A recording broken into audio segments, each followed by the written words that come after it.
Endrit Shabani është zgjedhur avokati i ri i popullit. Pavarësisht debateve dhe përplasjeve që pati mes mazhorancës dhe opozitës, socialistët në fund të seancës maraton hodhën në votim të gjitha kandidaturat. Në fund ai që mori besimin e socialistëve ishte ish kreu i nismës thurje. Ai u zgjodh me 85 vota pro dhe 3 kundër. Opozita e bojkotoi procesin pasi më herët u tërhoq nga firmat. Endrit Shabani ka reaguar pas votimit në Kuvend, ku thot se procesi ishte njëkohësisht i rëndësishëm, personalisht prekës dhe surprizues në dinamikën e tij. Mbetem akoma i befasuar me deputetët e opozitës, të cilët fillimisht më inkurajuan me dashamirësi.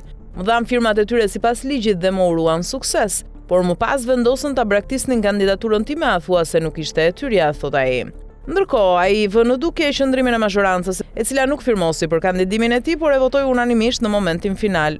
Deputetët e mazhorancës fillimisht refuzuan të më jepnin qoftë edhe një firmë, por në momentin final më votuan që të gjithë, madje me votë fshet, duke më besuar detyrën e avokatit të popullit. Shabani falenderon 35 deputetët e opozitës që firmosën kandidaturën e tij, duke theksuar se nuk do t'u jap arsye të mendojnë se gabuan, pavarësisht se nuk e mbështetën në votim.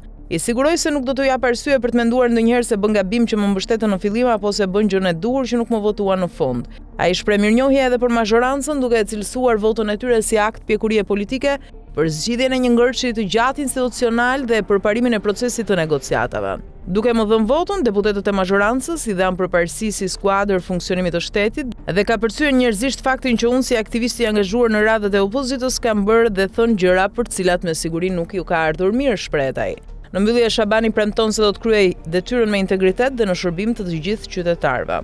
U shpreh respekt për nivelin dallueshëm më të lartë politik dhe i siguroi se do të bëjë më të mirën për të gëzuar respektin e të gjithëve. Faleminderit. E mbyll fjalën e tij avokati i ri i popullit.